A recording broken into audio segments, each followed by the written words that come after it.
jiwa dengan tema menghadapi culture shock dalam dunia perkuliahan. Di mana di sini saya dipercayai oleh UKM Jiwa sebagai moderator, dan pada culture shock ini kita memiliki dua narasumber hebat, di mana dengan dua narasumber ini banyak pengalamannya dan mungkin bisa kita ambil pelajarannya juga dari narasumber kita dua-dua ini, dan juga beliau ahli dalam bidang kejiwaan. Mungkin bisa kita sambut Bu Dr. Nurse Wahyu Kirana, MKop SP Jiwa, dan juga Bu Dr. Nurse Florensa, MKop SP Jiwa. Saya persilakan.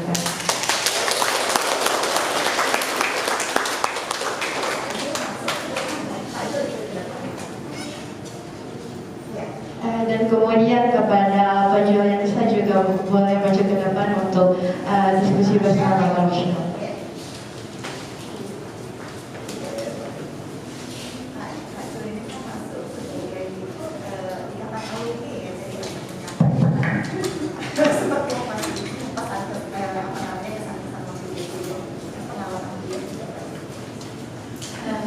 Untuk selanjutnya di sini sebelum saya memulai, karena kalau nggak kenal maka nggak sayang. Jadi pertama kali saya akan membacakan biografi dan menampilkan biografi terkait kedua narasumber kita. Mungkin kepada fasilitator kami boleh ya.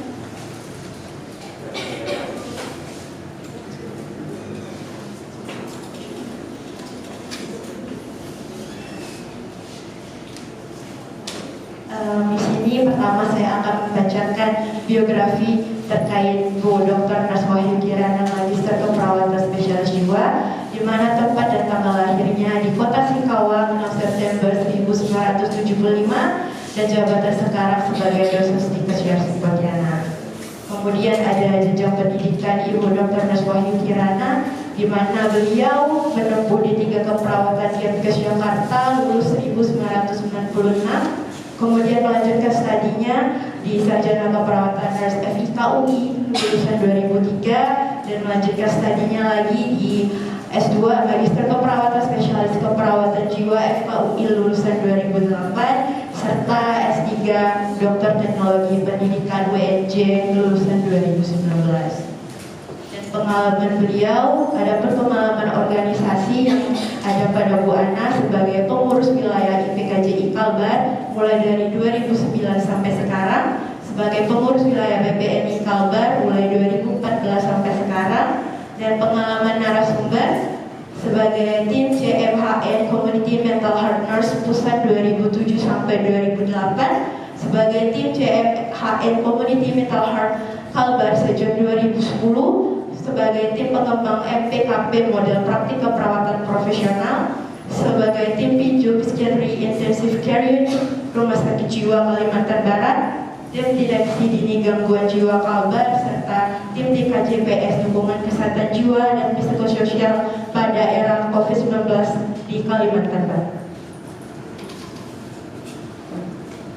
Untuk selanjutnya kepada pemateri kita yang kedua, yaitu ada Dr. Nurse Florensa, Magister Keperawatan Spesialis Keperawatan Jiwa, di mana tempat tanggal lahir beliau ada di Pontianak 14 Mei 1978, dan jenjang pendidikannya beliau menempuh pendidikan di Bawah 3 Keperawatan di Akbar Diankes Magelang 2001, melanjutkan studinya S1 di Sarjana Keperawatan PSIK FKUGM 2005, kemudian melanjutkan pendidikan profesi nurse-nya di BSIK FKUGM 2006, selanjutnya melanjutkan studi S2-nya di Magister Keperawatan FKUI lulusan 2013, dan melanjutkan pendidikan spesialis FKUI 2014, serta yang terakhir menjadi lanjut studinya di S3 Dokter FKUI 2021.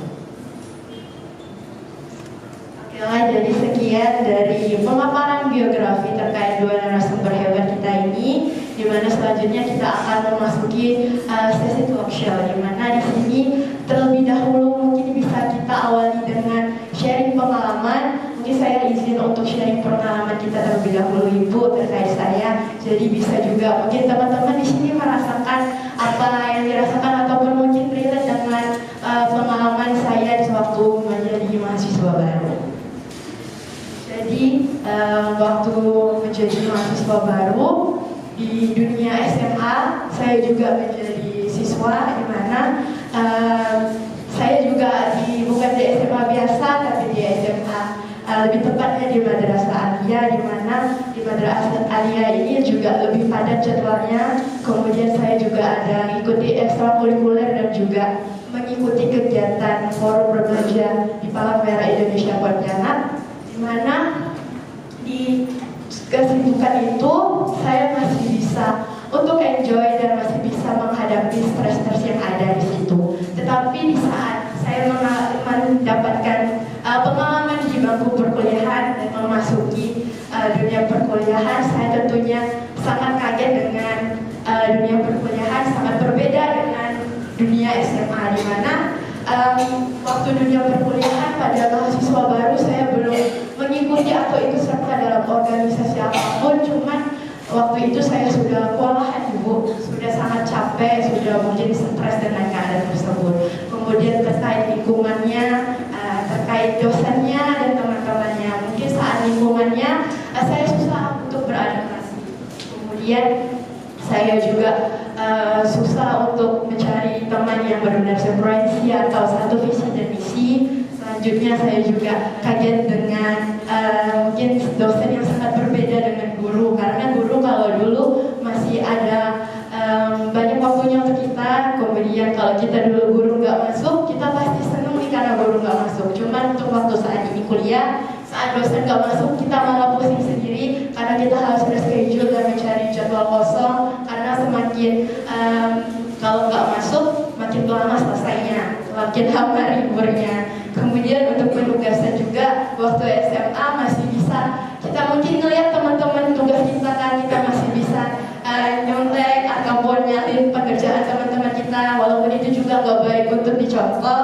Tetapi waktu di dunia perkuliahan untuk mencontek atau menyalin tugas teman itu sangat tidak bisa kita terapkan di dunia perkuliahan, karena bakalan ada tanggung jawab kita dalam penugasan terkait referensi juga. Selanjutnya untuk teman-temannya juga lebih sulit Bu, lebih sulit percaya ataupun masih ragu untuk bersosialisasi. Nah mungkin apa yang saya sampaikan juga teman-teman rasakan semua nih terkait pengalaman dari SMA, kemudian berpindah di pengalaman perkuliahan. Nah terkait pengalaman saya juga sesuai dengan tema yang kita akan bicarakan pada talk show kali ini, yaitu menghadapi culture shock dalam dunia perkuliahan. Mungkin kita bisa langsung tanya kepada Ibu Ana terkait culture shock ini seperti apa sih Bu? Kemudian apakah ada ciri-cirinya dan faktor penyebab dalam culture shock? Saya persilakan kepada Bu Ana. Ya, terima kasih Nadira. Sepertinya mencekam sekali di ruangan ini. Saya khawatir keluar dari sini tambah culture shock. Saya lihat kayaknya menegangkan. Ini udahlah hari Sabtu yang harusnya libur, disuruh pertemuan, malah dibikin tambah shock gitu ya. Dingin lagi ruangannya gitu. Oke, ya santai saja ya, kita diskusi karena tujuan kita adalah bagaimana supaya membantu saudara-saudara sekalian. Sekarang kan saudara sekalian ya, karena kayaknya wajahnya mahasiswa semua gitu ya. Iya. Dan kalau hari Sabtu tuh biasanya lebih cantik, susah mengenalinya, ya kan? Karena pakai baju yang terbaik, penampilan dandan terbaik pastinya menjelang malam minggu. Ya. Jadi saya bilang bahwa kita mengadakan talk show ini ya tentunya ingin mencari satu solusi, ya minimal cari solusi bagaimana sih supaya kita bisa beradaptasi. Ya ini secara apa namanya serta-merta ya, tanpa rekayasa, tanpa di sebelumnya di skenario kan. Saya mengajak Pak Juliansa. Kenapa saya ajak Pak Juliansa? Saat ini Pak Juliansa saya bilang ganti baju lagi. Pak Juliansa karena dia biasa datang sebagai PPNI, hari ini sebagai IPKJI, dan baru beberapa menit berganti sebagai alumni. Pak Juliansa banyak bajunya kalau untuk Stikas. Ya, Pak Juliansah alumni, kebetulan kita punya kelas transfer nurse. Pak Juliansah angkatan pertama ya Pak? Angkatan pertama kelas transfer nurse. Jadi kalau katanya untuk kelas reguler yang tamat SMA itu ada culture shock, kita tanya juga apakah Pak Juliansah yang tadinya sudah jadi pegawai lama di rumah sakit jiwa, bahkan waktu dia kuliah di sini sudah sebagai bos gitu ya di rumah sakit, apakah dia mengalami culture shock juga gitu kan? Kalau misalnya mengalami culture shock, apa yang sudah dilakukan? Itu kan hal yang baru. Ternyata bukan hanya tamat SMA yang berubah, ternyata yang tadinya sudah lama jadi perawat, sudah belajar tentang keperawatan, sudah mahir kan Pak Juliansah dari SPK, kemudian akper, kemudian nurse-nya ngambil di sini, apakah mengalami culture shock. Jadi memang ini di luar skenario di luar skenario, tapi jika ada sesuatu yang memang bermanfaat akan kita berikan gitu. Gitu ya Nadira ya, silahkan Pak Juliansah mungkin sebelum kita bahas culture shock. Tapi walaupun Pak Juliansah itu angkatan pertama, tapi kayaknya masih setara ya. Masih seumuran, masih seumuran. Ya baik, terima kasih Bu Ana. Akhirnya saya tidak bisa mengelak ya. Kalau urusan ini saya tidak bisa mengelak. Kalau sudah urusan alumni wajib hukumnya. Jadi alhamdulillah betul Bu ya, tadi memang yang disampaikan oleh Ibu. Waktu itu saya ingin sedikit cerita ya. Waktu itu juga cerita saya melanjutkan kuliah itu karena itu sudah yang mau ketiga ya saya kuliah. Dulu ada SPK namanya, dulu setara SMA, jadi dididik menjadi perawat 3 tahun, itu juga beda culture-nya kan. Kemudian lanjut lagi, saya harus melanjutkan pendidikan, harus diploma 3. Saya waktu itu kuliah harus ke Jawa, tugas belajar. Itu culture shock-nya juga beda dari yang, oh iya, di D3 itu saya kebetulan sudah berkeluarga dan sudah punya anak, baru 1 tahun culture shock. Saya tanya yang menugaskan saya untuk tugas belajar, kenapa harus ke Jawa? Ya, inilah programnya gitu kan, culture shock juga. Jadi terus masuk lagi ketika sudah diizinkan oleh istri, karena anak baru 1 tahun masih baik, saya berangkatlah ke Jawa. Bayangan saya waktu itu kuliah itu kelas khusus Bu. Kelas khusus itu kan cuma 2 tahun. Terus teman-temannya sudah tua juga gitu kan, sudah bekerja ya Bu, bukan sudah tua. Nah ceritanya waktu itu ketika sudah sampai di Jogja dengan perjuangan harus keluar gitu kan, keluar daerah, masuklah saya di hari pertama gitu kan di kampus. Saya waktu itu lulus di Poltekkes Kemenkes Jogja, salah satu kampus yang pressure-nya lumayan juga gitu. Bukan pressure sih, pola didiknya sudah recommended lah ya, artinya tuh benar-benar dididik benar-benar lah gitu kan. Jadi masuk saya cerita nih terkait culture shock. Hari pertama masuk di dalam kelas disuruh masuk, ini kok saya duduk di kelas yang masuk itu putih abu-abu, 1, 2, 3, nggak salah kelasnya, nggak masuk, benar ini sudah masuk 10, puluhan mas, 20-an, 30-an masuk yang putih abu-abu, ternyata yang sudah bekerja cuma 8. Wah ini saya bilang ditipu ini. Jadi saya bilang ini kelas apa? Kelas reguler katanya. Jadi di situ culture-nya, shock-nya memang sangat besar Bu. Nah jadi sudah punya keluarga jauh, terus kelasnya kelas reguler. Di situ saya merasa tertipu. sok ya. Jadi 3 tahun pendidikannya gitu. Terus saya soknya lagi di situ kan anak-anak yang baru tamat ya, yang secara usia juga berbeda dengan saya kan. Terus beda lah ya, masih segar dengan saya yang sudah bekerja beberapa tahun gitu kan. Situ terjadi shock yang luar biasa, situasinya berbeda. Nah, alhamdulillah setelah 3 tahun bisa juga melewati perubahan culture yang terjadi, karena itu luar biasa buat saya karena bergabung dengan kelas reguler, masuk jam 7, pulang jam 4, Bu. Pakai seragam lagi, Bu. Pakai seragam kayak mahasiswa seperti biasa gitu kan. Di luar juga kan saya waktu itu saya pikir kelas karyawan gitu kan 2 tahun selesai. Tapi alhamdulillah terlewati juga di diploma 3. Nah, pulang saya pikir sudah aman. Sudah aman. Nah ternyata harus perawat, kalau mau masuk perawat ahli harus berpendidikan S1 nurse gitu kan. Termasuk waktu itu salah satu yang memotivasi saya adalah Bu Wahyu. Terima kasih Bu. Kalau tidak dimotivasi waktu itu mungkin masih sampai sekarang belum kuliah.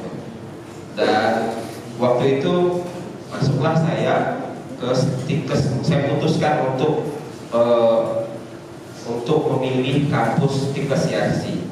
Ini kampus lain ada, gitu kan. Akhirnya saya memutuskan di sini, walaupun harus nyebrang. Ini culture juga, shock juga ya. Harus nyebrang. Terus masuklah di Tikes Yarsi Pontianak sebagai mahasiswa kelas apa yang kemarin? Transfer ya. Kelas transfer. Nah, tentu ada perubahan lagi kan gitu. Ada culture shock, terus saya harus menyesuaikan lagi pagi bekerja karena jam belajar. Jam belajar itu prinsipnya tidak boleh tidak boleh mengabaikan tugas yang kita jalani masing-masing. Itu prinsipnya. Nah, ini suatu usaha juga, shock juga gitu kan. Bagaimana saya harus menyesuaikan pagi bekerja, sore harus kuliah. Nah, terus bagaimana mengubah ritme saya karena seperti kita ketahui kalau tugas mahasiswa juga punya tugas-tugas yang harus dikerjakan sebagai mahasiswa. Walaupun saya bekerja tidak ada ampun ya. Jadi perlakuan tetap mahasiswa gitu. Nah, inilah karena memang sudah beberapa kali mengalami culture shock, artinya saya alhamdulillah adaptasi saya itu lumayan cepat gitu kan. Artinya saya bisa menyesuaikan dan strategi saya adalah bagaimana memanajemen waktu saya ini karena culture shock saya karena bekerja kemudian harus membagi waktu pekerjaan dengan jadwal kuliah. Itu akhirnya strategi saya adalah bagaimana memanajemen waktu saya gitu kan. Itu salah satu strategi. Nah kemudian tentu pasti ada stres kan, bagi waktu, belum lagi persoalan-persoalan di tempat kerja, kemudian di kampus, tugas-tugas, ujian praktek kan, ujian praktek dah sementara lah gitu kan, stres juga kan gitu. Nah terus tugas-tugas yang lain. Tapi selain memanajemen waktu, saya juga akhirnya bagaimana manajemen stres saya gitu kan, bagaimana mengelola stres gitu kan. Pasti kita ketemu ya, yakin ya pakai jadi mahasiswa tak mungkin lah tidak ada mengalami masalah stres ya. Nah, bagaimana akhirnya dikendalikan gitu kan, di manajemen stres.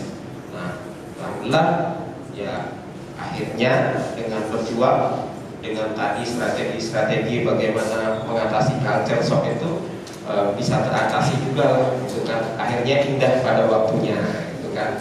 Sehingga bisalah diwisuda menjadi nurse oleh Stikas Pontianak. Mungkin itu ya Bu, sedikit cerita saya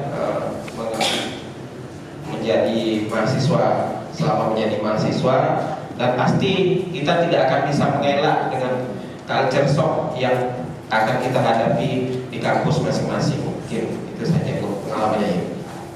Oke, baik, terima kasih untuk Pak Juliansyah yang sudah sharing pengalamannya sama kita. Jadi culture shock ini juga bisa terjadi dimanapun, baik itu di dunia perkuliahan maupun di dunia pekerjaan. Juga Pak Juliansyah sudah menjelaskan tadi Bu. Nah, mungkin teman-teman di sini belum tahu nih Bu, culture shock ini apakah ada memiliki ciri-cirinya dan mungkin apa faktor penyebabnya. Jadi teman-teman di sini juga bisa mengidentifikasi nih bahwa sekarang mereka lagi mengalami culture shock. Mungkin bisa disampaikan oleh Bu Ana.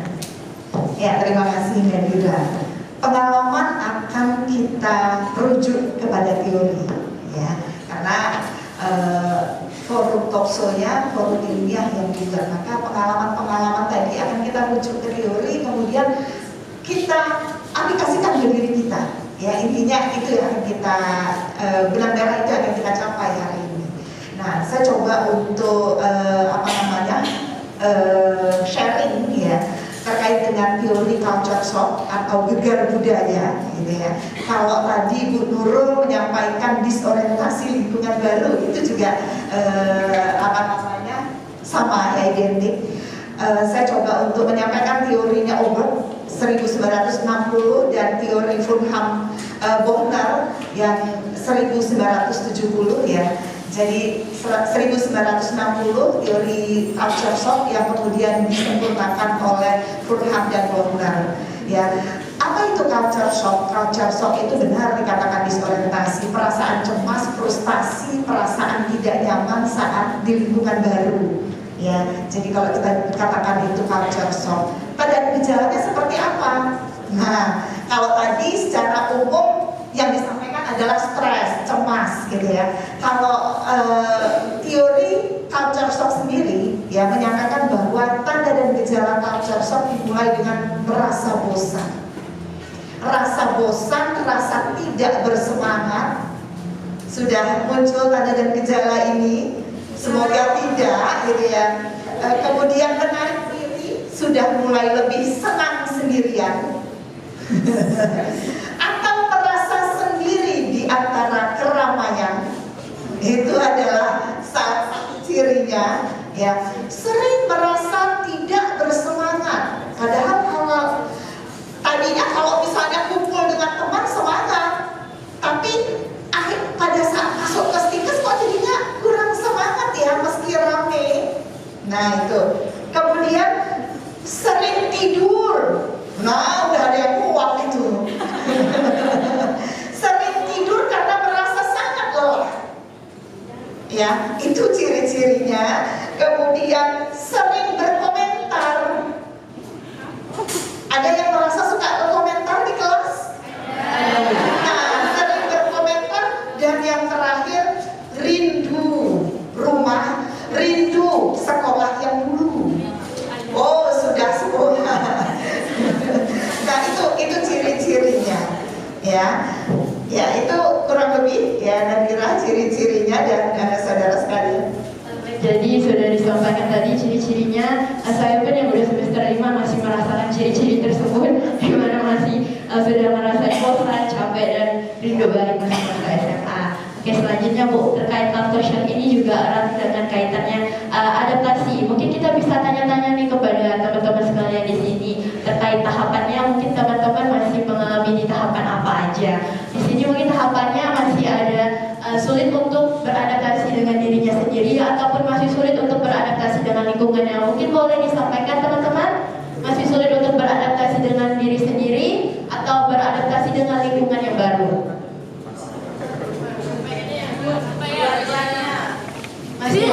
Masih bisa beradaptasi untuk keduanya. Baik, mungkin di sini saya izin bertanya kepada Bu Ana terkait teman-teman di sini masih sulit untuk beradaptasi di tahapan keduanya. Apa Apakah ada tahapan-tahapan terhadap adaptasi dan cara penanganannya seperti apa?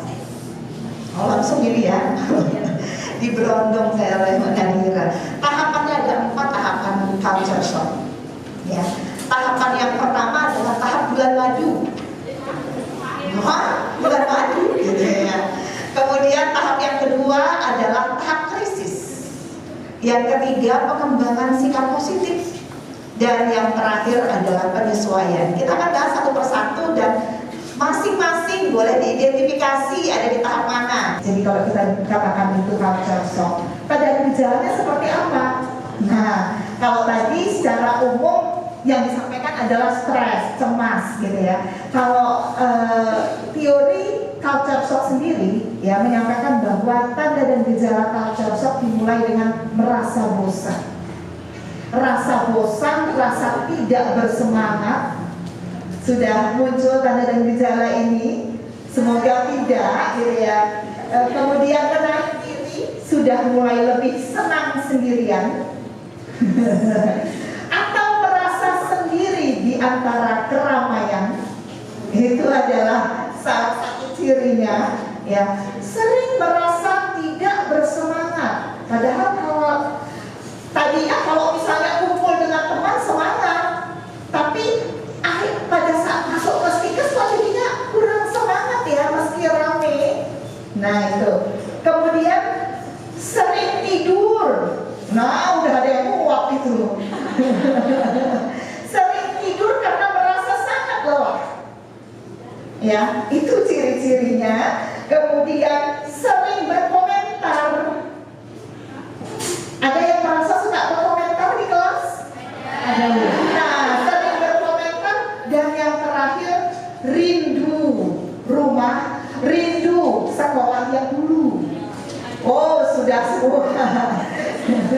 Nah, itu ciri-cirinya. Ya, itu kurang lebih ya Nadira ciri-cirinya dan saudara sekalian. Jadi sudah disampaikan tadi ciri-cirinya. Saya pun yang baru semester 5 masih merasakan ciri-ciri tersebut, di mana masih sudah merasakan bosan, capek dan rindu balik ke masa SMA. Oke, selanjutnya Bu, terkait culture shock ini juga erat dengan kaitannya adaptasi. Mungkin kita bisa tanya-tanya nih kepada teman-teman sekalian di sini terkait tahapannya. Mungkin teman-teman masih mengalami di tahapan apa aja. Di sini mungkin tahapannya masih ada sulit untuk beradaptasi dengan dirinya sendiri ataupun masih sulit untuk beradaptasi dengan lingkungannya. Mungkin boleh disampaikan teman-teman, masih sulit untuk beradaptasi dengan diri sendiri atau beradaptasi dengan lingkungan yang baru. Masih susah beradaptasi untuk keduanya. Baik, mungkin di sini saya izin bertanya kepada Bu Ana terkait teman-teman di sini masih sulit untuk beradaptasi di tahapan keduanya. Apakah ada tahapan-tahapan terhadap adaptasi dan cara penanganannya seperti apa? Oh, langsung ini ya. Diberondong saya oleh Mbak Nadira. Tahapannya ada 4 tahapan culture shock. Ya. Tahapan yang pertama adalah tahap bulan madu. Wah, bulan madu gitu ya. Kemudian tahap yang kedua adalah tahap krisis. Yang ketiga pengembangan sikap positif. Dan yang terakhir adalah penyesuaian. Kita akan bahas satu persatu dan masing-masing boleh diidentifikasi ada di tahap mana. Ya, saya yakin tidak bulan madu terus. Kalau lihat wajah-wajahnya sudah melewati fase bulan madu. Ya, karena bulan madu itu begitu saudara lulus disebut sebagai mahasiswa stikes yang dari daerah ke Pontianak ketemu mall, bahagia kan? Bahagia seterusnya? Bahagia dong. Ya, itu tahap bulan madu. Satu situasi baru yang menyenangkan, sama seperti seorang datang ke tempat baru, ke luar negeri atau dari daerah ke Pontianak. Pada saat mengeksplorasi lingkungan baru, ketemu hal baru, dapat identitas sebagai mahasiswa. Padahal teman di kampungnya tidak semuanya jadi mahasiswa, misalnya seperti itu. Apalagi mahasiswa kesehatan. Kalau di kampung itu sebagai orang yang paling sakti, bukan? Iya nggak?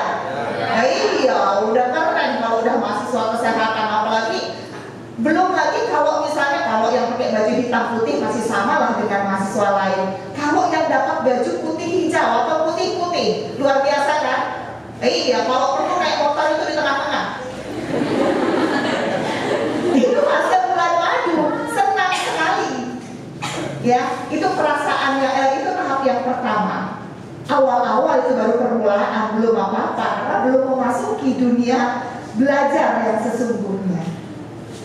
Ya, yang kedua adalah tahap krisis. Pada tahap krisis mulai frustasi, wah tugasnya banyak sekali.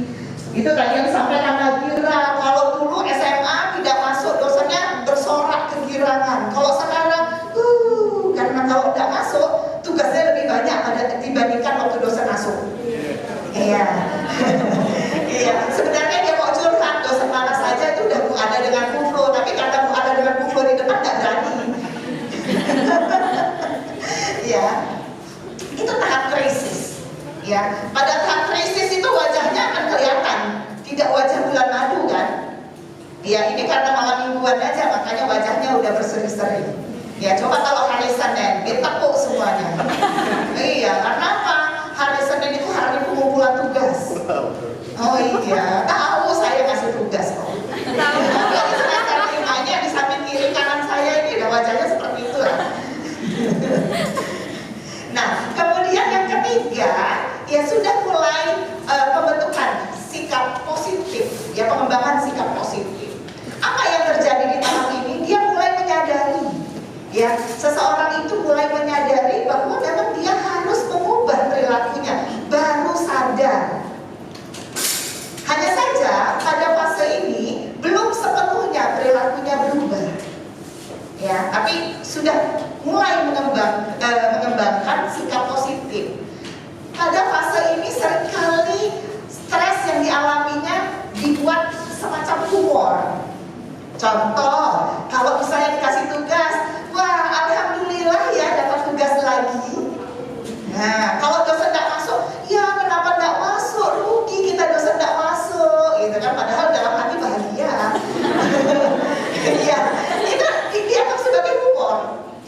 Ya, hal-hal seperti itu sudah masuk ke pengembangan sikap positif. Jadi kalau ada humor-humor seperti itu, sebenarnya saudara udah mulai akan sehat dari peristiwa shock tadi. Ya, dan yang keempat adalah penyesuaian. Di tahap penyesuaian ini seorang individu sudah sedemikian sadar bahwa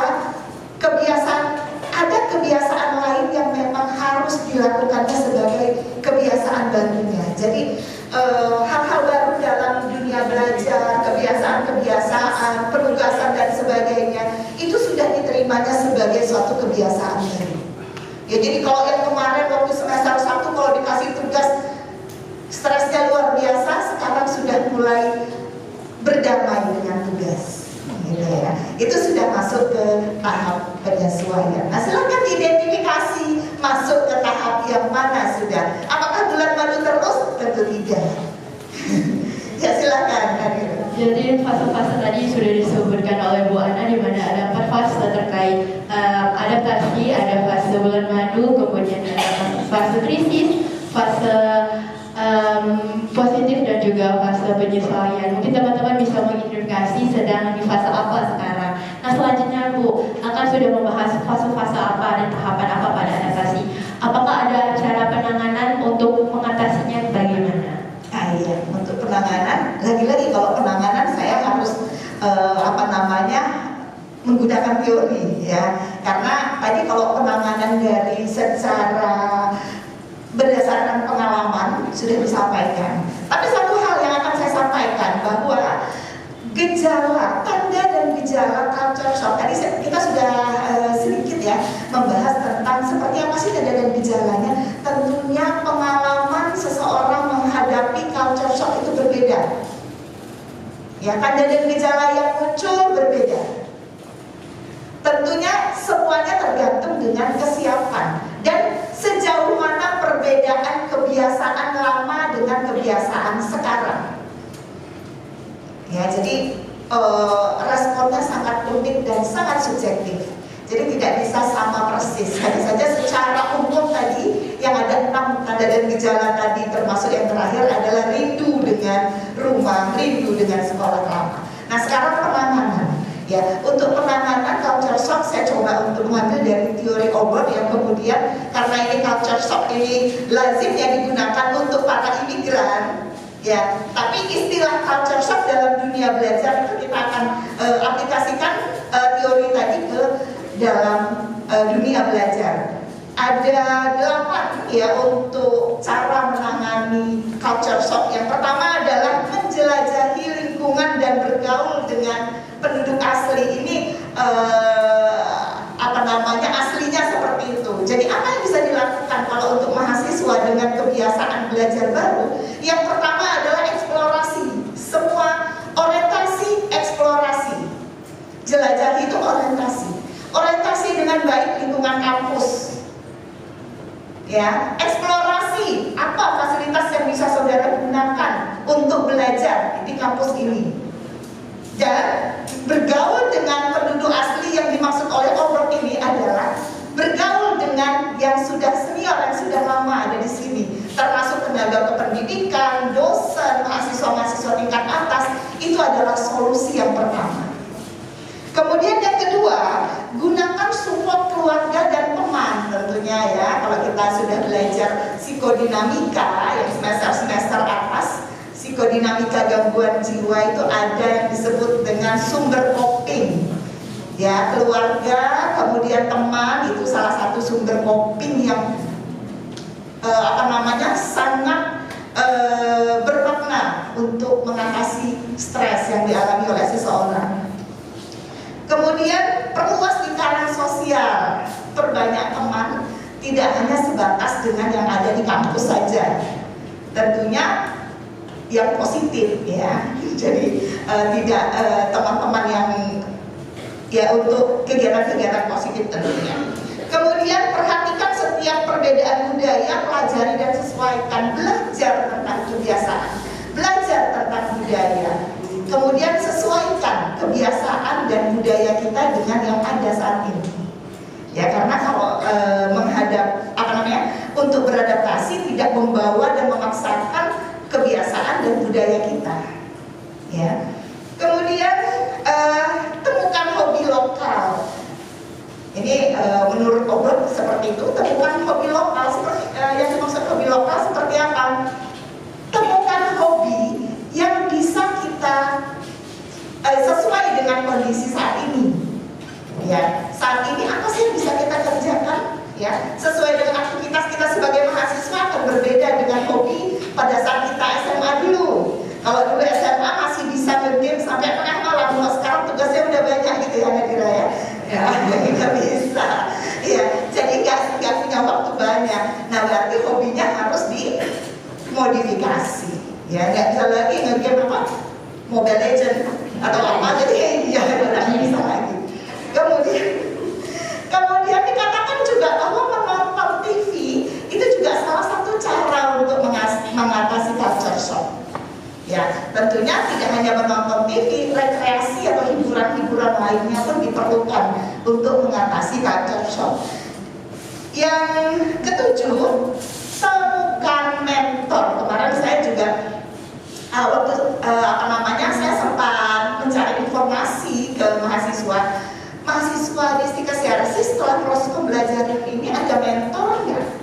Kalau dulu ada Bu waktu masih mahasiswa baru, ya, pada punya mentor dulu waktu pengenalan kampus.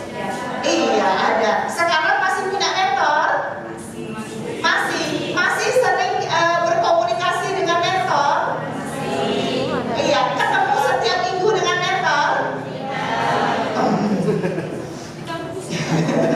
WA aja kali Bu. Oh, ketemu, tidak cukup dengan WA. Ya, jadi pertahankan mentor. Jadi kalau saya boleh berpesan, ya salah satu kegiatan ekstrakurikuler atau kegiatan kemahasiswaan, ya kalau misalnya ada bagian kemahasiswaan di sini atau ke Nurul Hidayah ya, karena yang tadi ya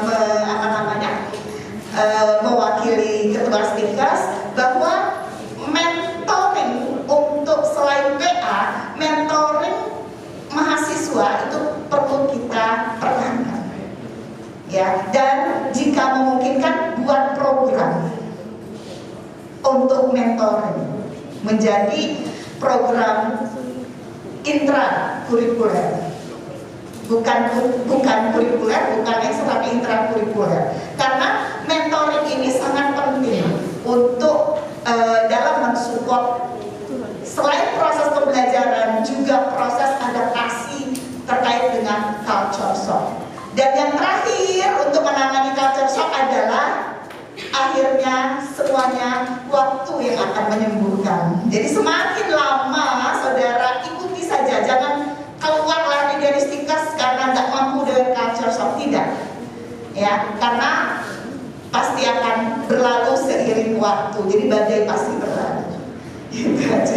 Itu mungkin untuk penanganannya. Terima kasih. Jadi yang bisa saya simpulkan dari penanganan pada culture shock adalah di mana kita harus menyiapkan diri pada lingkungan baru, kemudian kita juga butuh support system untuk menghadapi stressor yang ada, kemudian kita juga butuh rekreasi atau hiburan. Mungkin anak zaman sekarang kalau sedikit-sedikit stres, healing dulu lah, healing biar tidak stres, healing dulu. Jadi selanjutnya terkait culture shock ini juga erat dengan stres. Mungkin saya izin bertanya kepada Bu Florensa, menurut Ibu apakah stres ini selalu berdampak negatif atau mungkin ada stres yang berdampak positif? Karena selama ini kita tahu kalau stres ini terlihat buruk dan berdampak negatif. Mungkin bisa dijelaskan oleh Bu Florensa. Terima kasih Nadia.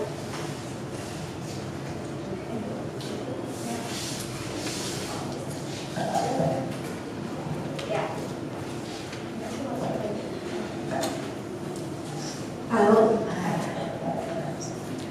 Ya, kasih Nadia. Ya tadi kalau kita dengar ya yang diskusi dari tadi pengalaman Pak Jul, kemudian pengalaman Nadira, kemudian apa yang disampaikan oleh Bu Anakku, kayaknya saya kapok ya Bu jadi mahasiswa. Yang lain kapok nggak? Belum ya? Belum kapok ya? Mudah nggak kapok ya? Kalau saya sudah kapok jadi mahasiswa, nggak mau lagi jadi mahasiswa. Iya.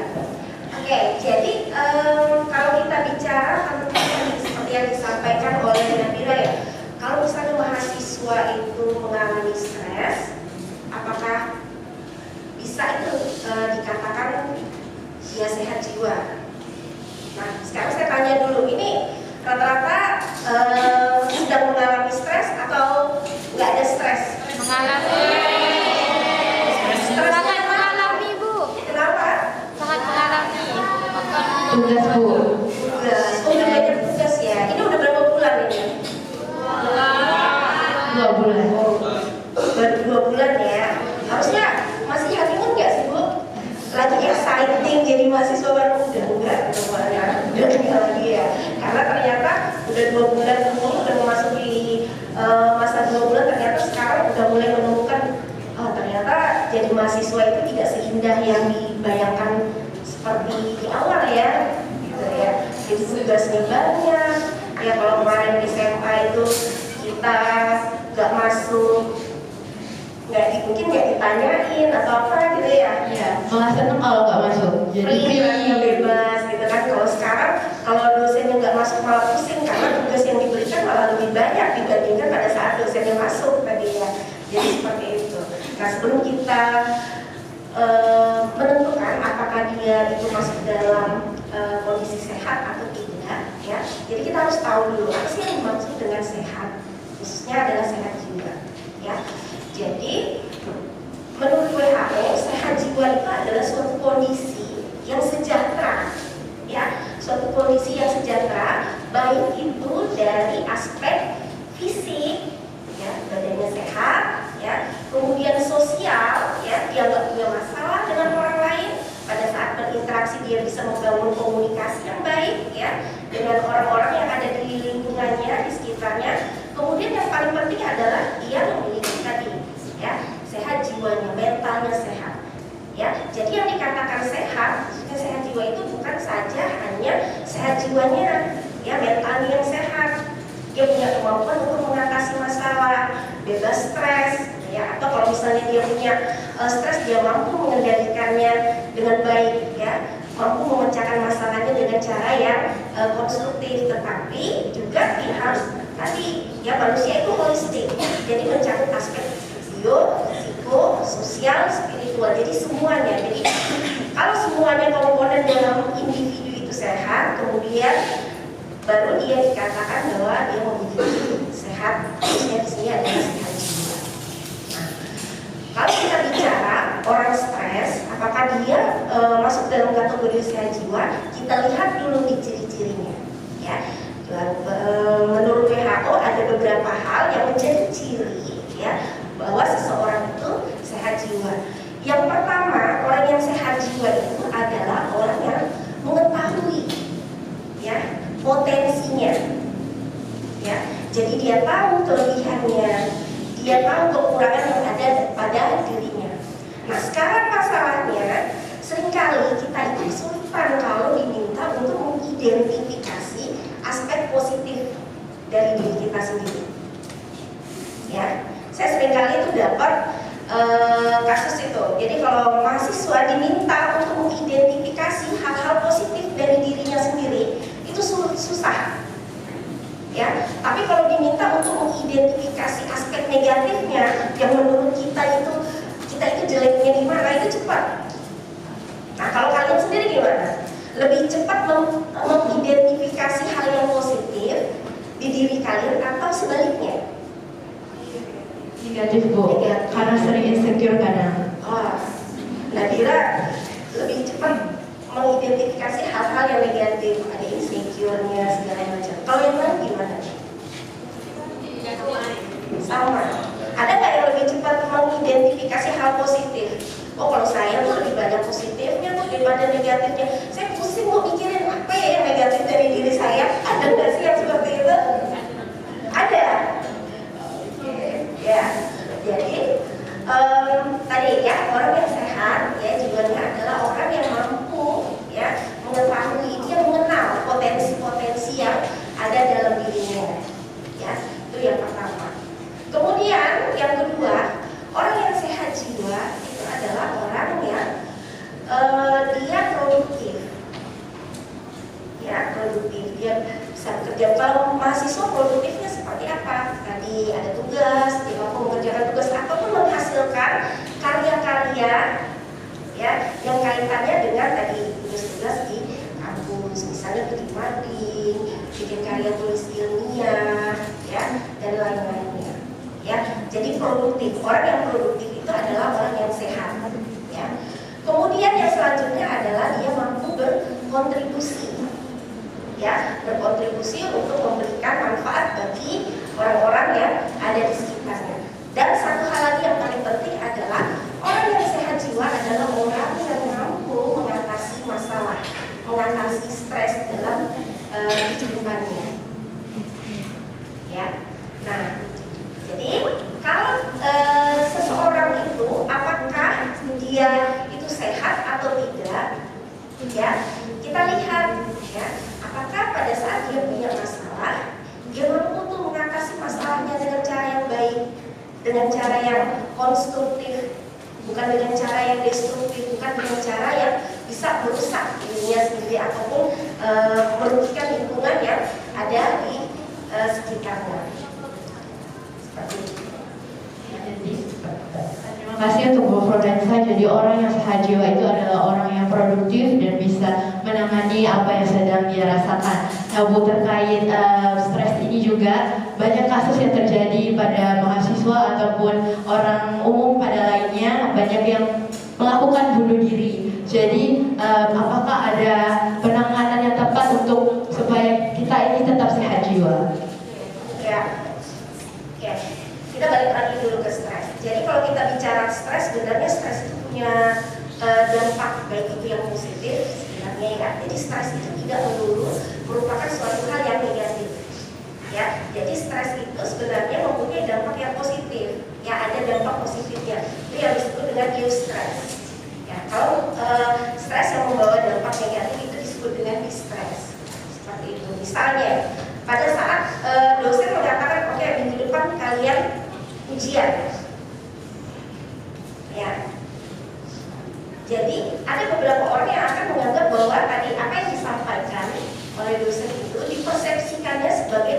sesuatu ancaman, ya, sesuatu yang tidak menyenangkan. Nah, kalau menganggap, ya, kalau kita menganggap bahwa ujian itu merupakan sesuatu yang tidak menyenangkan atau sesuatu yang negatif, maka itu akan membuat kita menjadi stres. Jadi stres itu sebenarnya merupakan persepsi kita terhadap suatu masalah yang datang. Jadi masalah yang datang itu bisa menjadi sesuatu yang positif, bisa menjadi sesuatu yang negatif, tergantung kita mempersepsikannya. Tadi, kalau misalnya ujian itu dipersepsikan oleh kita sebagai sesuatu yang positif, maka kita akan tadi termotivasi untuk belajar. Ya, maka stres tadi, stresor tadi itu akan membuat kita lebih bersemangat untuk belajar. Supaya apa? Supaya pada saat kita ujian kita udah siap nih, kemudian kita bisa tadi mendapatkan nilai yang sesuai dengan yang kita harapkan ataupun target yang sudah kita tetapkan. Tapi sebaliknya, kalau misalnya kita mempersepsikan itu sebagai sesuatu yang negatif, maka akhirnya muncul lagi gejala-gejala yang tadi misalnya tadi akhirnya muncul kecemasan, ya, kekhawatiran, putusasaan, sampai mungkin juga tadi munculnya depresi. Nah, bicara tentang depresi, ya, depresi itu termasuk salah satu gangguan data emosional, ya. Nah, di Indonesia berdasarkan data Ristek ya, tahun 2018 itu diperkirakan, ya, ada 18 juta, ya, orang, ya, yang menderita tadi gangguan mental emosional. Kemudian, ya, berdasarkan penelitian yang dilakukan oleh Litbangkes Kementerian Kesehatan, ya, dikatakan bahwa setiap hari itu ada 5 orang yang berusaha untuk melakukan tindakan bunuh diri. Kita bayangkan ya, setiap hari itu upaya bunuh diri itu dilakukan oleh lima orang setiap harinya. Itu berdasarkan hasil penelitian. Nah, kasus angka bunuh diri, ya, pada usia produktif itu tinggi, ya. Berdasarkan hasil penelitian yang dilakukan juga oleh Litbangkes itu 47,7%, ya, tindakan bunuh diri, ya, atau percobaan bunuh diri itu dilakukan oleh orang-orang yang berada pada usia remaja sampai dengan usia produktif. Nah, kenapa sih sebenarnya itu bisa terjadi? Tadi, ya, ada stresor, ya, ada masalah-masalah ataupun ada tantangan, ya, yang dihadapinya, tetapi itu dipersepsikan sebagai ya, persepsi negatif oleh orang tersebut. Kemudian, ya, dia tidak memiliki kemampuan untuk, ya, untuk mengontrol ataupun untuk mengatasi masalah tersebut secara adaptif, ya, secara konstruktif saya. Nah, depresi, kalau kita bicara tentang depresi itu merupakan suatu gangguan yang kaitannya dengan fungsi otak, ya. Ada gangguan kimia, ya, zat kimia. Bahagia kan? Bahagia seterusnya? Bahagia dong. Ya, itu tahap bulan madu. Satu situasi baru yang menyenangkan, sama seperti seorang datang ke tempat baru, ke luar negeri atau dari daerah ke Pontianak, pada saat mengeksplorasi lingkungan baru, ketemu hal baru, dapat identitas sebagai mahasiswa. Padahal teman di kampungnya nggak semuanya jadi mahasiswa, misalnya seperti itu. Apalagi mahasiswa kesehatan. Kalau di kampung itu sebagai orang yang paling sakti, bukan? Iya nggak? Nah, iya, udah keren kalau udah mahasiswa kesehatan. Apalagi belum lagi kalau misalnya kalau yang pakai baju hitam putih masih sama lah dengan mahasiswa lain. Kalau yang dapat baju putih hijau atau putih-putih, luar biasa kan? Iya, kalau perlu naik motor itu di tengah-tengah. Itu fase bulan madu, senang sekali. Ya, itu perasaannya, itu tahap yang pertama. Awal-awal itu baru permulaan, belum apa-apa, karena belum memasuki dunia belajar yang sesungguhnya. Terkait dengan bunuh diri pada remaja, ya, pada tahun 2018. Nah, kebetulan Nadira ini menjadi salah satu responden saya, ya. Jadi pada remaja-remaja yang memiliki kecenderungan untuk melakukan tindakan bunuh diri atau mempunyai masalah,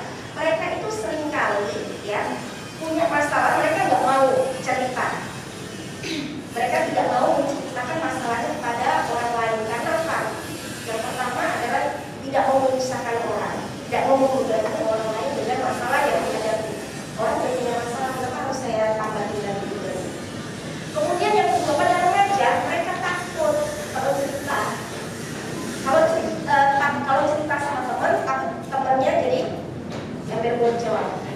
Juga terbebani mungkin temannya dengan Ya, sama perasaan tadi tersebut. berbagi ya.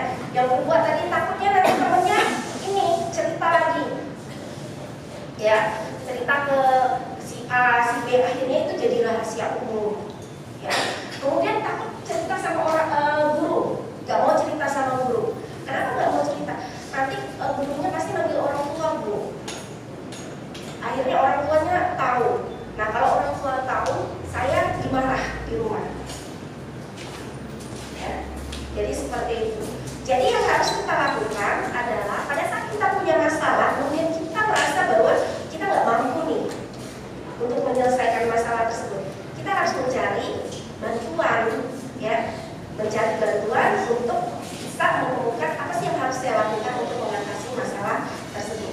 Minimal express feeling, ya, minimal kita menurunkan ya ketegangan pikiran, ya, perasaan penuh di dada dengan tadi mengungkapkan perasaan kita kepada orang lain seperti itu. Ya. Kemudian yang berikutnya adalah tadi kita harus belajar, ya namanya manusia itu harus selalu belajar, long life learning. Kita belajar untuk mengembangkan kemampuan, mengembangkan mekanisme coping. Ya, mekanisme coping itu adalah kemampuan kita untuk mengatasi masalah. Jadi kita harus belajar untuk cari tahu bagaimana sih cara mengatasi masalah. Ya, dengan banyaknya referensi yang kita baca, yang kita ketahui itu akan membantu kita untuk yang memudahkan kita, ya. Pada saat kita punya masalah, kita udah punya referensi nih, beberapa referensi yang bisa kita gunakan untuk tadi mengatasi masalah. Ya, jadi jangan khawatir ya kalau banyak baca, katanya banyak lupa. Iya, banyak baca, banyak lupa, banyak belajar, banyak lupanya bu, namanya. Banyak. Ya, padahal di otak itu nggak ada cerita, ya. Jadi kerja otak itu dia tidak pernah menghapus. Nggak kayak ini ya, kayak di HP kita ya, kalau perlu kita hapus. Kalau di otak nggak seperti itu, tapi akan disimpan terus. Nah, itu akan menjadi referensi kita. Pada saat kita punya masalah, itu akan tadi, ya, akan menjadi referensi kita untuk tadi membantu kita menyelesaikan masalah tadi. Kemudian yang selanjutnya, kalau lama nanti lupa di mana, lupa di mana. Ya, itu perlu ini lagi ya, brainstorming lagi ya, recall, pokoknya memang agak lama. Ya, kemudian tadi berlatih relaksasi. Salah satu cara untuk mengatasi kecemasan, mengatasi stres, kan yang paling mudah itu adalah relaksasi. Ya, kita lakukan relaksasi. Gimana mau relaksasi? Kalau kalian searching di internet itu macam-macam cara relaksasi. Ya, salah satu yang paling mudah itu adalah kemudian pada saat dihembuskan itu perutnya yang kempes. Jadi yang mengembang dan menepis itu adalah perut, bukan dada. Itu salah satu bentuk latihan napas dalam, ya, dengan teknik diafragma tadi. Ya, jadi tarik nafas dengan hitungan 4, 1, 2, 3, 4, tahan dengan hitungan 4 juga, ya, dalam hitungan 4 tahan pada hitungan 4, 1, 2, 3, 4, kemudian hembuskan perlahan lewat mulut dengan hitungan sampai 4 juga. Jadi 4, 4, 4, 4 tarik nafas, 4 tahan, 4 hembuskan, seperti itu. Ya. Di sini ada Pak Juliansah. Pak Juliansah ini ahli PNR. Masih ingat kan saya? Iya, Progressive Master Relaxation. Jadi, iya, udah uji expert, kemudian sudah peneliti, udah expert dia untuk tindakan PNR. Masih ingat Pak? Ini jangan-jangan terbanyak itu tadi, tidak di-recall. Ya, mungkin sedikit Bu Flo, Mbak Nadira, kaitan dengan stres dan adaptasi dan tadi kita sudah bicara tentang dampak dari stres yang kemudian bisa mengakibatkan orang bunuh diri. Selain bunuh diri, penyalahgunaan zat, mumpung ada Pak Juliansah yang tadinya kepala ruangan Wisma Siri, ya. Jadi mungkin bisa berbicara bagaimana terkait dengan penyalahgunaan zat, ya, kaitannya mungkin dengan stres, ya. Kalau saya tadi kan masuk dengan culture shock yang membuat bagaimana kebiasaan dan lingkungan baru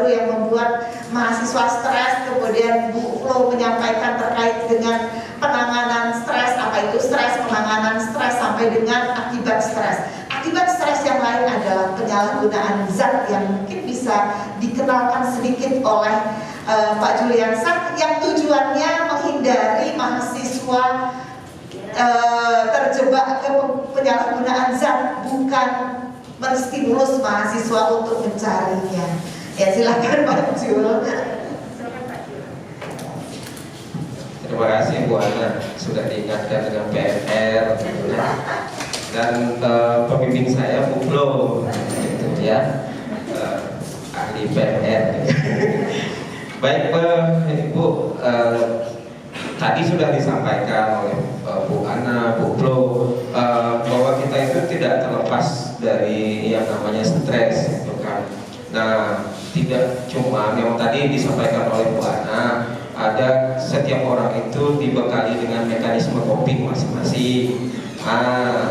Nah, mekanisme coping ini akhirnya nanti lagi bagaimana cara seseorang itu menyelesaikan stresnya.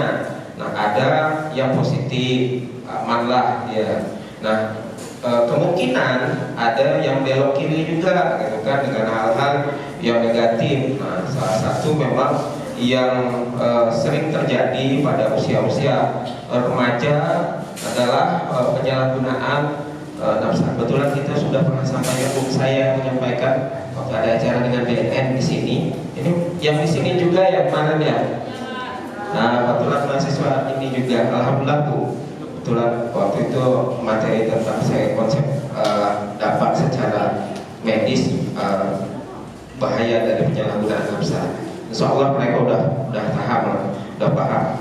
Nah, jangan sampai memang itu yang dipilih untuk menyelesaikan, karena memang itu tidak menyelesaikan masalah. Dan seperti yang pernah saya sampaikan, bahwa setiap zat itu punya dampak terhadap individu yang menyalahgunakan nafsu. Nah, terkait sekarang itu memang yang paling marak adalah penyalahgunaan nafsu jenis amfetamin. Ini Bu, kenapa ini menjadi sorotan kita nih? Saya berharap jangan sampai ada mahasiswa stigmatisasi yang akhirnya kedengaran terbukti setelah dicek lab, cek urin menggunakan amfetamin. Jangan ya. Karena apa? Memang dampak secara medis memang luar biasa, berbeda dengan yang dulu-dulu yang jarum suntik itu sampai sekarang masih bisa produktif. Nah, tapi ini bukan menakuti, memang yang terjadi pada penyalahgunaan nafsu jenis amfetamin ini, karena memang yang sekarang beredar yang amfetamin. Jadi sabu ya, dampaknya sangat cepat gitu ya. Akhirnya dampaknya yang secara fisiologis menyebabkan gangguan pada fungsi pengaturan perilaku seseorang itu di otak langsung cepat sekali. Nah, bahasa saya meninggal udah, tapi nyusahin keluarga ya. Nah, jangan sampai ya. Jangan sampai, karena memang beberapa pasien yang kita yang di tempat saya dirawat itu usia-usia remaja, usia-usia yang masih produktif, akhirnya menjadi orang yang tidak bisa produktif. Dia mahasiswa tidak bisa produktif lagi menjadi mahasiswa, karena memang kemampuan berpikirnya, kognitifnya sudah sangat jauh, gitu kan. Nah, ini jangan sampai ya menyalahgunakan atau mencari penyelesaian stresnya itu kepada hal-hal yang negatif. Ya, itu saya berpesan saja, karena memang yang terjadi secara real seperti itu, gitu kan. Nah, tadi Bu Ana, Bu Flo menyampaikan banyak mekanisme atau manajemen stres yang lebih positif, yang tentu bisa bermanfaat untuk kita menyelesaikan stres kita gitu. Jadi jangan yang ke kiri, pilihlah yang ke kanan yang lebih positif, yang bisa menyelesaikan stres kita gitu ya. Terima kasih kepada Bu Ana, Bu Flo, dan Pak Juliasa terkait culture shock dan stres, sehingga jadi kita harus mengalami stres ini, harus bercerita kepada orang lain, kemudian juga mempercayai orang lain sehingga nggak dipendam sendiri bebannya. Mungkin selanjutnya kita memasuki sesi tanya jawab. Mungkin pada audiens di sini yang ingin bertanya pada sesi tanya jawab ini, kita beri kesempatan untuk 2 orang yang bertanya. Kepada teman-teman yang masih ingin tahu atau masih belum paham terkait materi culture shock ini, bisa disampaikan dan bertanya. Saya persilahkan. Oke, bolehkah mungkin pertanyaannya?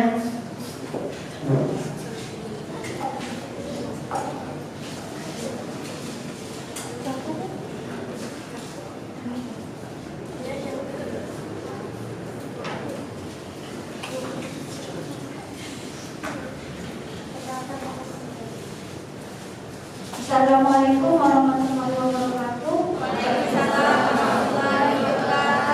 Perkenalkan, nama saya Bin Ayu Suryani dari Prodi S1 Ilmu Keperawatan kelas B. Ibu, saya ingin bertanya, bagaimana cara kita menghadapi jika teman kita memiliki keadaan depresi sehingga ingin melukai dirinya atau ingin mencoba untuk melukai dirinya karena depresi, karena tidak ingin karena susah untuk menghadapi stres yang dia punya. Kita sebagai temannya bagaimana cara menghadapi?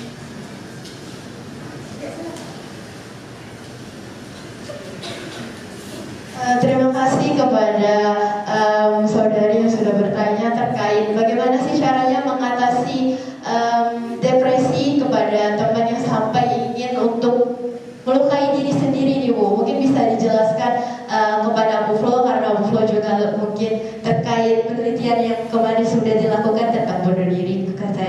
Kepada Bu Flo saya persilakan. Ya, terima kasih Bila. Ya, itu ya, alhamdulillah ya, depresi ya pada kalau misalnya kalian menemukan ada teman kalian yang mengalami tadi ya depresi, gejalanya itu adalah sedih berkepanjangan, minimal dia dalam waktu 2 minggu itu sedihnya nggak hilang ya, kemudian dia sulit untuk tidur ya, sulit berkonsentrasi, sampai dengan misalnya tadi dia punya pikiran untuk melakukan tindakan-tindakan bunuh diri ataupun misalnya melukai diri. Nah, apa yang harus kita lakukan? Nah, yang pertama yang harus kita lakukan adalah kita ini dulu, kenali emosi kita sendiri dulu sebagai seorang penolong. Saya siap nggak untuk memberikan pertolongan pada teman? Jadi prinsipnya pada saat kita membantu teman atau orang yang tadi ya depresi sampai dia mau melakukan tindakan bunuh diri seperti itu, yang pertama kita evaluasi dulu diri kita. Saya siap nggak sih pada saat ini saya menyediakan diri saya ya untuk membantu teman ya, karena mendengarkan itu juga butuh energi. Jadi kalau kita bermasalah ya, jadi intinya gini, sebelum kita menolong orang kita juga dulu harus sehat dulu. Kita nggak akan bisa menyehatkan orang kalau kita sendiri sakit ya. Jadi kenali dulu saya gimana, kondisi saya saat ini seperti apa. Jadi kalau misalnya kita tidak siap tapi kita tahu ada orang yang berpotensi untuk melakukan tindakan yang berbahaya ya, tapi saat itu kita nggak siap untuk menolong, kita harus mencari bantuan ya, mencari bantuan untuk bisa menolong teman kita tadi yang membutuhkan bantuan tadi ya, dan jangan ditunda-tunda ya, jangan ditunda-tunda, apalagi kalau misalnya dia sudah sampai mengungkapkan keinginan untuk melakukan tindakan tadi, bahkan sudah sampai melakukan percobaan ya. Jadi jangan pernah mengabaikan ya ungkapan yang mengatakan bahwa kayak aku udah bosan hidup nih, kayaknya tidak ada guna lagi aku hidup ya, karena stigma itu masih sangat kuat. Kadang-kadang gini, kalau kita ketemu dengan orang-orang seperti itu, seringkali orang itu bilang cari perhatian, lebay seperti itu. Enggak, itu bukan tidak lebay orang tersebut ya. Pada saat orang itu stres, putus asa, tadi depresi, kemudian dia sampai berpikiran untuk melakukan tindakan bunuh diri, pada saat itu dia nggak punya cara lain ya untuk menyelesaikan masalah. Yang ada di dalam pikirannya adalah tadi bahwa dengan mengakhiri hidupnya masalahnya selesai, seperti itu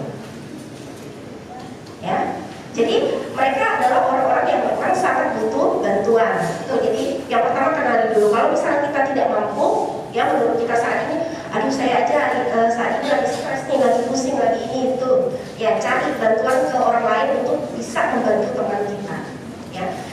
Kemudian, ya jangan berpikir bahwa dengan kita membicarakan, menanyakan keinginan dia untuk melakukan tindakan, misal tadi bunuh diri, itu akan menginduksi dia untuk melakukan tindakan, tidak.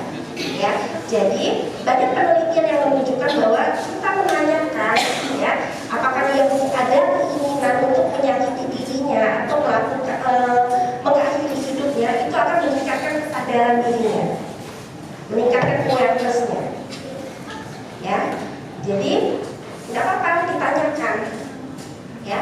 Kemudian yang penting adalah jangan memberikan nasihat yang tidak dibutuhkan. Jadi pada saat kita ketemu dengan teman seperti itu, kita tanyakan apa yang bisa saya bantu. Jadi tawarkan bantuan, bukan kita memberikan banyak nasihat. Tidak boleh kayak gitu, misalnya kan, itu dosa segala macam ini itu. Aku pun punya masalah yang sama dengan kamu, nggak juga aku mau lakukan tindakan bunuh diri. Ya. Jadi jangan seperti itu. Ya. Jadi tawarkan bantuan apa yang bisa saya lakukan untuk membantu kamu. Ya, biarkan dia yang memutuskan. Kemudian jangan membandingkan, ya, jangan membandingkan diri kita dengan orang lain atau si A dengan si B. Si A itu aja dia punya masalah lebih berat dari kamu, nggak juga dia seperti itu. Tadi, karena manusia itu unik, ya, manusia itu unik, ya, masing-masing orang itu berbeda-beda. Jadi kita tidak bisa menyamakan satu orang dengan orang lain, ya, tidak bisa menyamakan satu orang dengan orang lain. Jadi jangan membanding-bandingkan. Ya, membanding-bandingkan kita punya masalah lebih berat, tidak juga kita ingin melakukan tindakan bunuh diri itu, jadi ya. Oke, kemudian jangan malah menantang, ya, karena ini mau bunuh diri, nah itu nggak boleh, ya, jangan nantang, ya. Jadi itu salah satu bentuk komunikasi yang salah, ya. Ada orang yang ingin melakukan tindakan tadi seperti itu. Jadi jangan kita pernah menantang seseorang untuk melakukan tindakan yang terpikirkan oleh dia. Nah, kemudian kalau misalnya memang tidak bisa, ya, dan hal itu semua sudah kita lakukan, tetapi dia masih berpikiran untuk melakukan tindakan bunuh diri, artinya kita perlu merefer, ya, untuk mendapatkan bantuan dari tenaga profesional. Dan yang paling penting juga adalah tadi kita pastikan lingkungannya aman dari benda-benda yang bisa digunakan untuk tadi dia mengakhiri. Nah, tambah satu lagi, ya. Jadi support system tadi sebenarnya disampaikan oleh Bu Ana juga, ya, bahwa support system itu sangat penting, ya. Teman sebaya itu merupakan salah satu faktor yang bisa menjadi faktor protektif, faktor yang bisa meningkatkan, ya, ataupun mencegah munculnya masalah-masalah kesehatan jiwa pada remaja. Nah, untuk itu saya harapkan kalian itu harus tadi, ya, harus bisa membangun lingkungan yang kondusif, ya, untuk belajar, ya, untuk bersosialisasi dan lain-lain, sehingga nanti semuanya yang ada di dalam lingkungan tersebut bisa menjadi lebih sehat jiwa. Terima kasih untuk Bu Flo atas jawabannya. Jadi untuk mengatasi hal tersebut kita juga butuh support system, dan kita sebagai teman ataupun orang yang ingin membantu, dipastikan dulu kita sehat jiwa, kemudian kita rangkul dan tidak mengejas orang tersebut, dan kita memberi pertolongan kepada orang tersebut. Nah, di sisi pertanyaan ini masih ada satu kesempatan kali bertanya kepada audiens yang ingin bertanya, saya persilakan. Oke, mungkin yang kakak paling belakang pakai kerudung hitam yang sudah berdiri, Kak Balkis mungkin boleh kasih mic-nya kepada yang di belakang.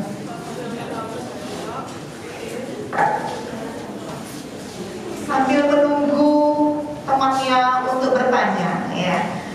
Kalau tadi Bu Flo katakan kalau tidak mampu, maka dirujuk ke yang mampu. Saya sampaikan, mahasiswa semester 5 psikosiasi, ya, prodiners harusnya sudah mampu untuk menjadi tempat rujukan karena sudah belajar asuhan keperawatan risiko bunuh diri, gitu ya. Ini kakak-kakaknya yang ada di depan nih harusnya sudah sudah mampu untuk menjadi tempat rujukan.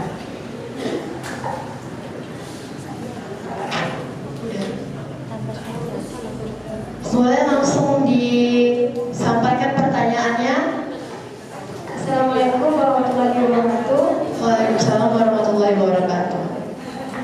Nama saya Sylvia Sri dari Prodi D3 Perawatan semester 1.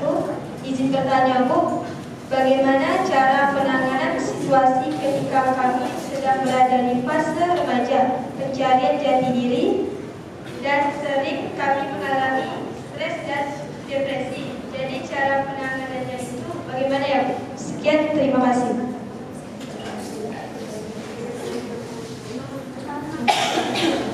Oke, baik, pertanyaannya terima kasih. Jadi bagaimana caranya ketika remaja itu masih mencari jati dirinya? Mungkin bisa diperjelaskan oleh Bu Ana. Iya. Dengan siapa tadi? Namanya tadi?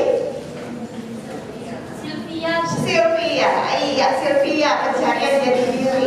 Ini pada siapa ya Sylvia? Tentunya yang sudah ada yang di ruangan ini tidak masuk dalam remaja lagi. Ya, sudah dewasa awal di sini. Ayo. Bergerak dari yang merasa masih remaja bergerak. Ini kalau tidak bergerak, Pak Juliansa juga merasanya masih remaja-remaja aja nanti. Ya, jadi kita bergerak. Saudara sudah dewasa awal, tapi sudah dewasa pertengahan hampir akhir ya Bu. Kalau saya ya sudah menjelang akhir ya. Jadi saudara sudah dewasa awal. Kalau pencarian jati diri pada remaja, kita mau bilang mau menyampaikan kaitan dengan apa? Proses adaptasi kan? Karena kalau misalnya proses adaptasi, berarti ya proses adaptasi dia untuk menerima dirinya sebagai remaja beralih dari usia sekolah kemudian ke remaja, ya kita bisa katakan bahwa ada kebiasaan baru yang harus, ya kan? Kalau orang tua kan menuntut pada anak itu, kalau anak remaja itu kan dibilangnya satu sisi, dibilang kamu kan sudah besar, tapi begitu anaknya melakukan satu hal, kamu kan anak-anak, masih anak-anak. Ya, jadi sebenarnya lingkungan juga seringkali membuat si remaja itu bingung menentukan dia berada di posisi yang mana, situasi yang mana, peran apa yang harus dilakukannya juga biasanya lingkungan yang membuat si remaja bingung. Ini jadi pencarian jati diri ini, pencarian identitas diri, menentukan peran dan sebagainya. Ini juga kita kalau kita kaitkan dengan teori culture shock itu berarti ya kita seorang remaja begitu dia sweet 17 gitu ya. Kalau misalnya masyarakat itu kan seperti itu, wah senangnya luar biasa, ada fase bulan madu yang dialaminya. Kemudian dia akan mengalami krisis, begitu satu sisi dia dituntut sebagai orang dewasa, tapi di sisi lain dia masih belum dikasih kepercayaan. Ya kan? Itu ada fase krisis yang dialami. Apa yang harus dilakukannya? Ya dia juga akan belajar bagaimana cara beradaptasi tadi. Perilaku apa sih yang diharapkan dari seorang yang sudah menginjak usia dewasa? Ya, tentunya perilaku yang diharapkan oleh lingkungan. Kalau kita ngomong masyarakat pada umumnya, norma apa yang berlaku, itulah yang dilakukannya, yang akan disesuaikan. Kemudian pada saat dia sudah mampu beradaptasi, harapan lingkungan dipenuhi, peran di masyarakat sebagai orang yang menginjak dewasa, remaja itu kan peralihan ya antara anak dengan yang menginjak dewasa. Ya, peran itu bisa dipenuhi dan dia yang paling penting adalah dia enjoy dengan peran tersebut. Seringkali peran itu dilakukan tapi dia tidak enjoy dengan peran tersebut. Apa yang terjadi? Ya di situ merasa tidak nyaman. Dia melakukan, bisa dia melakukan, punya kemampuan melakukan, tapi dia tidak enjoy dengan peran yang dilakukan, ya, dengan peran yang dilakukannya sehari-hari, yang dilaksanakannya, yang diterimanya. Jadi yang paling penting adalah bagaimana dia bisa menerima. Bagaimana cara menerima itu tadi. Dan pada akhirnya pada saat copingnya belum mampu untuk menyelesaikan masalah secara adaptif, ya secara efektif sehingga dia adaptif, maka suatu saat dia akan bisa menyelesaikan waktu yang akan menyelesaikannya ya. Jadi cara penyelesaiannya waktu juga lah yang akan menyelesaikan permasalahannya. Begitu dia akan setiap hari dilalui dan sebagainya, dia akan bisa beradaptasi juga. Itu ya. Terima kasih untuk Bu Ana terkait penjelasan dari pertanyaan oleh Sylvia. Oke, Mat, karena di sini masih ada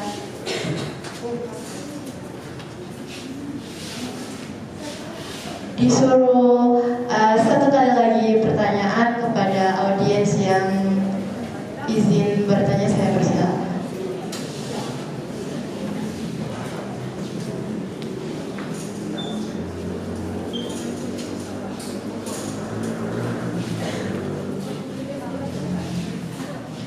Assalamualaikum warahmatullahi wabarakatuh.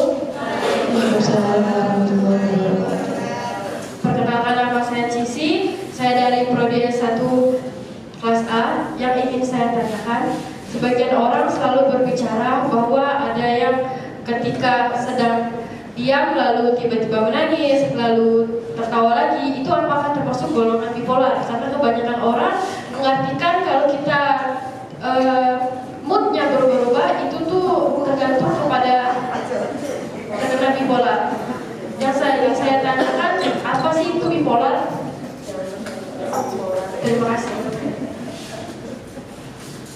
Terima kasih untuk pertanyaan dari Cici. Jadi Cici menanyakan terkait bipolar. Nah, di sini akan diperjelaskan oleh Bu Florensa terkait bipolar itu sendiri. Kepada Bu Florensa saya persilakan. Ya, bipolar itu artinya sudah masuk dalam bentuk gangguan jiwa ya Pak Cil ya. Nah, jadi bipolar itu merupakan gangguan mood ya. Jadi dia ada dua mood gitu. Ada yang depresif, ada yang manis.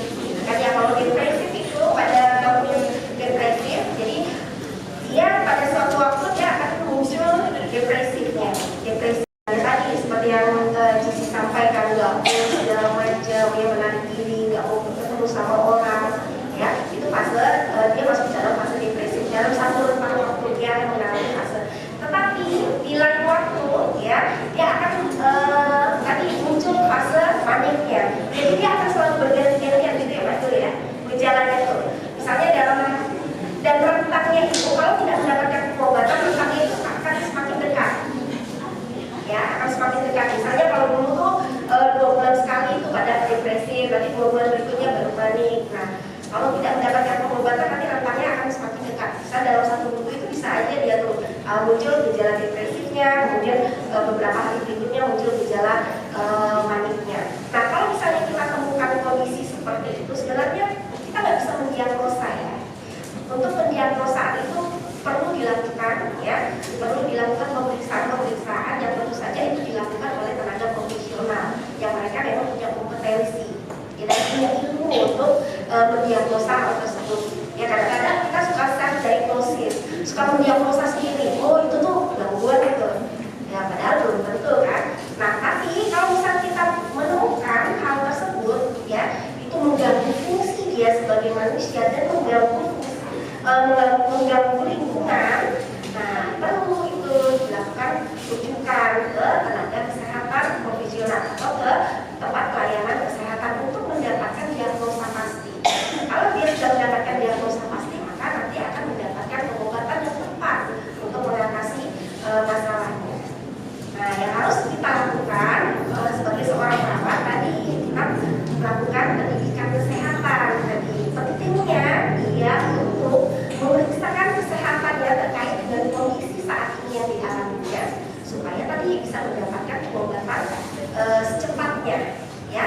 Supaya nanti kalau dia mendapatkan pengobatan secepatnya, maka penyakitnya bisa sembuh lebih baik dibandingkan itu dibiarkan berlarut-larut. Nanti kalau udah parah banget, ya udah mengganggu lingkungan dan lain-lain, itu baru dibawa ke rumah sakit. Biasanya prognosisnya itu akan makin jelek, artinya pengobatan dia akan pengobatan.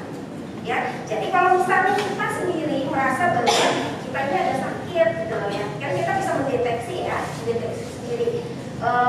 Jangan melakukan diagnosa sendiri ya, jangan diagnosis, tapi tadi ya kalian harus pergi ya ke tenaga kesehatan ya yang kompeten ya, tenaga kesehatan yang profesional untuk mendapatkan diagnosa. Saya masalahnya apa sih sebenarnya? Ya, kemudian kalau misalnya memang membutuhkan pengobatan, ya tadi harus patuh terhadap pengobatan tadi ya. Jadi jangan khawatir kalau dikasih obat dan segala macam, khawatirnya bagi ginjal dan lain-lain ya. Karena tadi gangguan jiwa, iya. Karena gangguan jiwa itu merupakan terjadi karena tadi ada gangguan di otaknya, ketidakseimbangan neurotransmitter dan kimia yang ada di dalam otak. Nah, sehingga untuk menyeimbangkannya, nah itu butuh bantuan dari luar. Apa tadi? Nah, selain kalau itu dari medis ya, artinya obat-obatan untuk mengontrol atau menyeimbangkan neurotransmitter ataupun neurokimia yang ada di dalam otak. Nah, ada yang disebut dengan psikoterapi yang bisa dilakukan, kan? Psikoterapi yang bisa dilakukan oleh perawat, ya bagaimana untuk mengatasi. Artinya sebelum muncul masalah yang lebih berat tadi, artinya ada masalah-masalah ataupun ada stresor-stresor yang tidak tertangani oleh pasien, ya yang tidak bisa diselesaikan dengan cara yang baik. Nah, kita tugasnya adalah membantu dia untuk mengembangkan mekanisme coping, mengembangkan kemampuan ya supaya dia resilience loh, supaya dia punya ketahanan terhadap masalah kesehatan jiwa tadi dengan cara yaitu meningkatkan mekanisme coping, menyediakan lingkungan sosial ya. Nah itu yang bisa kita lakukan seperti itu. Mungkin ada tambahan dari Pak Jul atau mungkin sedikit saja ya Bu. Tadi sudah secara teoritis sudah disampaikan oleh Bu Flo. Intinya bahwa tadi jangan sampai kita melakukan diagnosis sendiri, bahasa Pontianaknya mandai-mandai, kan? Nah, karena persoalan masalah-masalah gangguan jiwa ini semakin cepat diketahui masalahnya, prognosisnya itu semakin lebih baik di psikiatri ya. Jadi itu. Nah, tadi Bu Flo sudah menyampaikan ketika kita sebagai seorang perawat melakukan pengkajian misalnya terhadap pasien, orang terdekat atau misalnya siapapun yang kita ketemui ternyata mengalami gangguan secara gangguan kejiwaan gitu kan, sudah mengarah pada hal-hal yang sudah sesuai dengan persoalan yang dialami, maka kita sudah harus mampu kan. Tindakan keperawatan itu ada tindakan mandiri, edukasi, kemudian ada kolaboratif. Nah, untuk di keperawatan jiwa kita harus paham profesi-profesi apa saja mungkin yang terlibat dalam penanganan pasien-pasien yang mengalami gangguan jiwa. Nah, yang pertama tadi Bu Flo menyampaikan harus ada yang bisa untuk mendiagnostik masalah. Nah, ini maka kita kalau itu persoalannya harus kita rujuk kepada psikolog ya.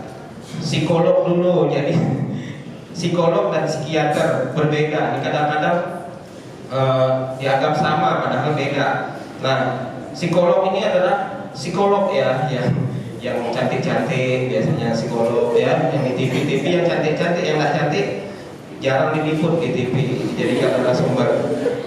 Nah itu psikolog ya, dia melakukan tes dengan alat ukurnya, ketahuan nanti masalahnya apa. Nah kalau tidak bisa diintervensi, biasanya psikolog ini akan merujuk lagi ke psikiater. Psikiater ini adalah dokter spesialis kedokteran jiwa.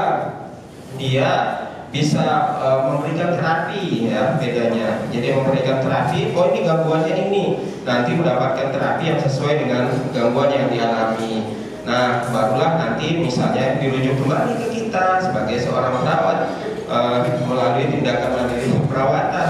Karena obat tanpa tindakan mandiri perawatan juga betul ya Bu, tidak akan berjalan dengan sukses. Terapi yang untuk orang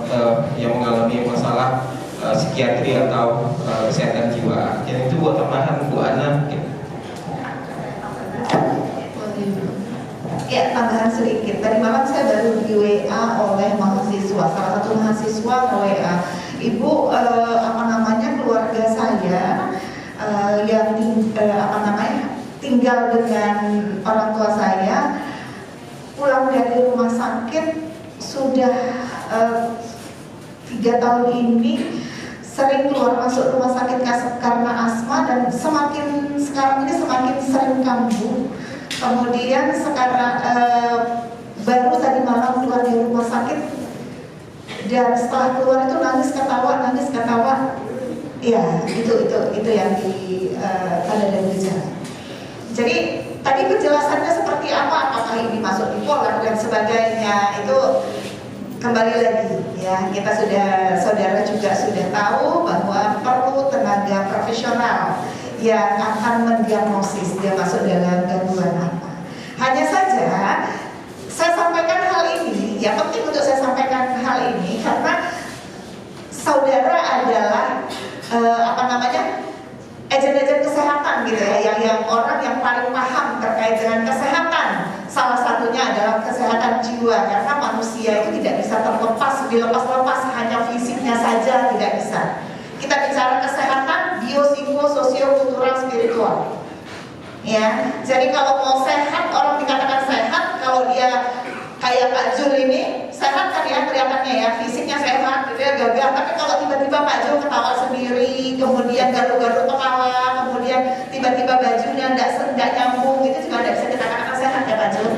Nah, jadi saudara adalah agen-agen kesehatan yang ada di masyarakat, ada langsung tinggal di masyarakat juga. Kalau ada keluarga dan sebagainya seperti itu, cepat segera edukasi, cari pertolongan yang tepat.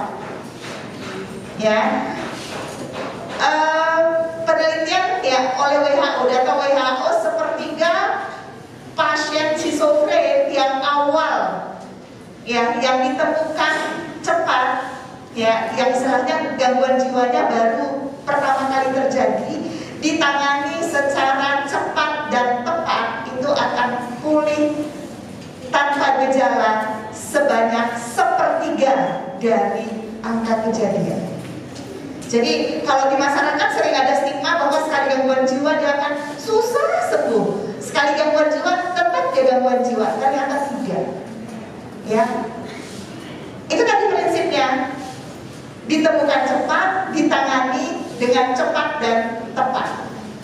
Jadi saudara sebagai agen kesehatan, agen kesehatan yang akan melakukan ini, edukasi, tangani cepat, penanganan tepat, maka meskipun ada gangguan jiwa, maka dia bisa pulih tanpa gejala.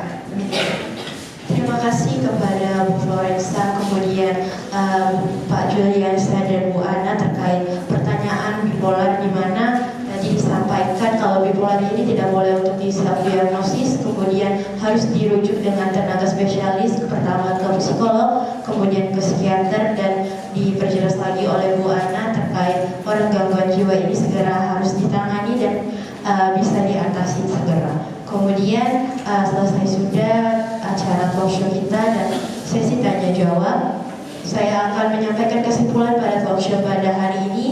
Kesimpulannya, sebagai mahasiswa kita harus bisa mengupayakan untuk mempersiapkan diri terhadap hal-hal baru, kemudian mengendalikan emosional agar tetap stabil sehingga apa yang kita jalankan bisa efektif. Jika merasa lelah juga boleh dan harus istirahat dari segala aspek seperti fisik dan fisiologis. Karena sehat fisik saja tidak cukup, kita juga harus sehat jiwa, karena itu hal yang saling berkesinambungan dan kita semua berhak untuk sehat jiwa. Terima kasih semuanya sudah mau berpartisipasi. Semoga talk show ini bermanfaat, menambah ilmu pengetahuan kita semuanya. Sekali lagi saya ucapkan terima kasih kepada Ibu Wahyu Kirana, kepada Ibu Florensa, dan juga Pak Juliansa. Semoga kita bisa bertemu lagi di kesempatan event selanjutnya. Dan maaf selama penyampaian ada salah perkataan dan sikap saya. Dan selanjutnya saya kembalikan ke MC Veronica Tomardo. Terima kasih.